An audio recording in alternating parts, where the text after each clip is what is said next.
दुश्मन की तोपें, मिसाइल, जंगी जहाज आग उगल रहे थे। पाकिस्तानी एयरबेसेस को निशाना बना रहे थे। सरहदों पर मौत नाच रही थी। लाइन ऑफ ये जो मिसाइल का मलबा गिराया गया है, ये फतेह-2 मिसाइल है। को पाकिस्तान अमन चाहता था, अमन की बात करता था और अमन के लिए ही सब कुछ कर रहा था। पाकिस्तान ने सीज फायर की दरख्वास्त। नवाज शरीफ का जैसे ही ट्वीट आया तो समझ आ गई सबको कि वाकई अब मामला हल हो गया है, क्योंकि मियां साहब निकल आए थे बाहर।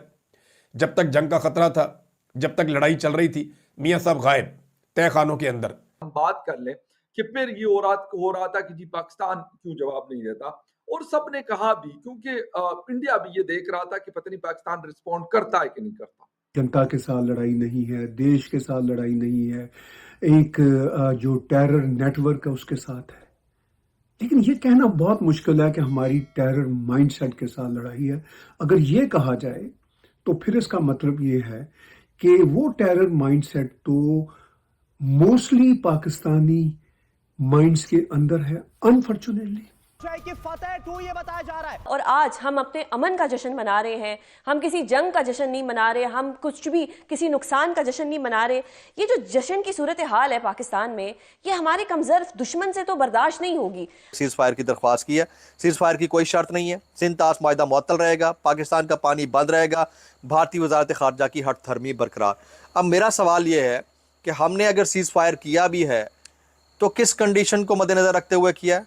और इस वक्त इंडिया के अंदर जो सिचुएशन है वो तो अपनी जगह के ऊपर, जो पाकिस्तान के LOC के ऊपर सिचुएशन है वो मैं कुछ चीज़ें शेयर करता हूँ। जैसे मियां अली इशफाक साहब कहते हैं, India launched a missile attack on Wah cantt a short while ago. There are reports of a similar attack on Karachi. Missile interception at Wah cantt on one side, press conference, and on the other side continues attacks are going on. Is America continuing to silently support India? मियां साहब निकले हैं तब जब लड़ाई खत्म हो गई है, अमेरिका ने मामला हल करवा दिया, सीज फायर हो गया, तो मियां साहब ने कहा जी मैं भी हूं। और फिर मियां साहब ने जो एक ट्वीट किया, वो ट्वीट मियां साहब कर दें या ना कर दें वो एक बराबर है। लोगों ने मियां साहब की तबीयत साफ कर दी है। नीचे जो लोगों ने कमेंट्स किए हैं मियां साहब के ट्वीट पे, वो कोई जाके पढ़े तो पता चलेगा आपको कि मियां साहब आप इतने दिन तक कहां गायब रहे थे। आप अपने यार मोदी के बारे में कोई लफ्ज क्यों नहीं बोलते? हंसी छूट जाती है। ऐसा जो सिनेरियो है, ऐसा जो माइंडसेट है, वो बेइंतहा पाया जाता है पाकिस्तान में, बेइंतहा। तो फिर असल जंग किसके साथ हुई? असल जंग तो फिर इस माइंडसेट के साथ हुई। तो क्या भारत इस माइंडसेट के साथ स्ट्रेटेजिक जंग, मैं उस जंग की बात नहीं कर रहा जो गोलों तोपों की होती है, वो लड़ सकता है? गुज़िश्ता रात इस ऑपरेशन से पहले जो कुछ हुआ वो भी मैं आपको बताना चाहता हूं। ये नहीं है इंफॉर्मेशन होती, इसीलिए गुज़िश्ता रात इस ऑपरेशन से पहले जो कुछ हुआ वो भी मैं आपको बताना चाहता हूं। ये नहीं है कि वन साइड स्टोरी लेकर कि जी हमने फतह मिसाइल है, पाकिस्तान का बैलिस्टिक मिसाइल है और बड़ा एक state of the art missile है, इसमें कोई डाउट नहीं है। मतलब आपके जो शील्ड लगी होती है, जो S-400 सिस्टम है, बड़ा क्रेडिबल सिस्टम है रशिया का, इसमें भी मुझे कोई डाउट नहीं है जो लोग उसको यूज करते हैं। But what the thing is, Pakistan ने वो किया, लेकिन उससे पहले पाकिस्तान के नूर खान एयरबेस पे अटैक हुआ है तकरीबन रात के 3 या 3:30 बजे के आसपास, और वहां पर उसकी रनवे के साथ के एरिया को हिट किया गया है। ये बिल्कुल एक कंफर्म खबर है। यार मोदी के बारे में कोई लफ्ज क्यों नहीं बोलते? भारतीय जारहियत के बारे में बात क्यों नहीं करते? आप भारत की आबी जारहियत के बारे में बात क्यों नहीं करते? भारत पाकिस्तान पे मिसाइल मारता रहा और मियां साहब आप गायब रहे, आपने कोई स्टेटमेंट नहीं दिया। तो इस तरह बेशुमार सवालात मियां नवाज शरीफ साहब से लोगों ने पूछे हैं।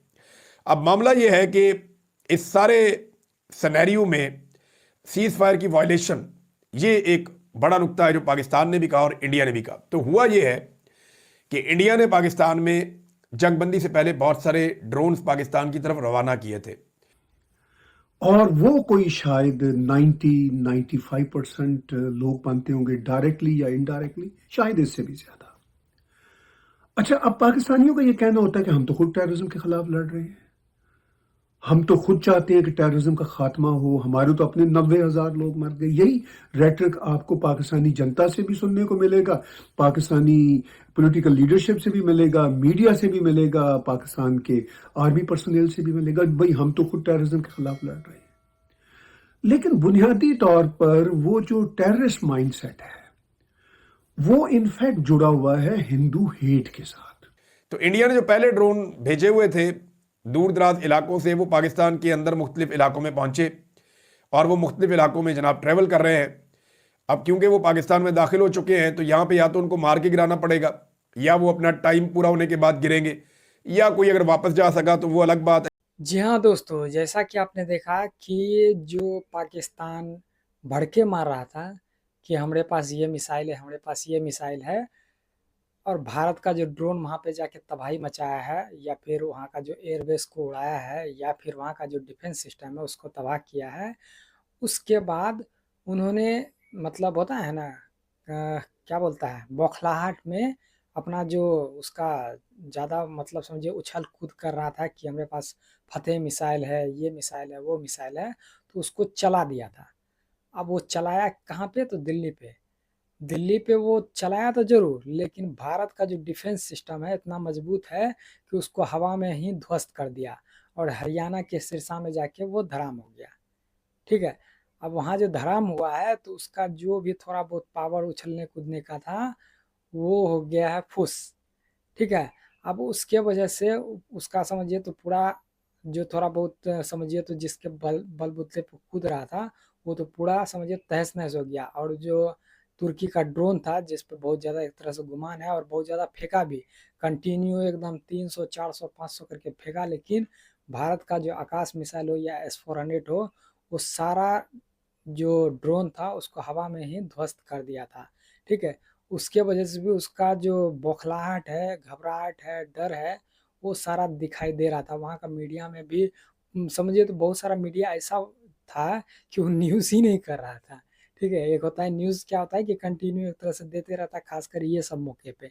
लेकिन वहाँ का मीडिया बता ही नहीं रहा था कि हमारे साथ ये हो गया, हमारा फतह मिसाइल को हवा में ही मार गिराया था। क्योंकि उसको ज़्यादा गुमान वही उसका फतेह पे ज़्यादा था, लेकिन भारत ने अपना जो स्ट्रेटेजी बनाया था वो जैसे ही फतेह को यहाँ भेजता है, ठीक है, वो भी अपना जो दिल्ली एक मेन सिटी है वहाँ पे जैसे ही मारने का कोशिश करता है और भारत को पता चलता है, भारत यहाँ से एकदम दनादन मिसाइल दागता है और वहाँ का 3-4 बेस जो वहाँ का था मेन बेस उसको उड़ा देता है कंटिन्यू। और उसको उड़ाने से वहाँ का जो समझिए तो सैन्य क्षमता था और वो जो उड़ने का जो हवाई पट्टी था वो पूरा तरीका से तबाह हो गया। तो ऐसे ही उसका कमर टूट गया। तो आपका क्या राय है? भारत का जो स्ट्रेटेजी है वो ज़बरदस्त है, और अपनी राय ज़रूर कमेंट में दें और चैनल पर नहीं तो चैनल को सब्सक्राइब ज़रूर करें।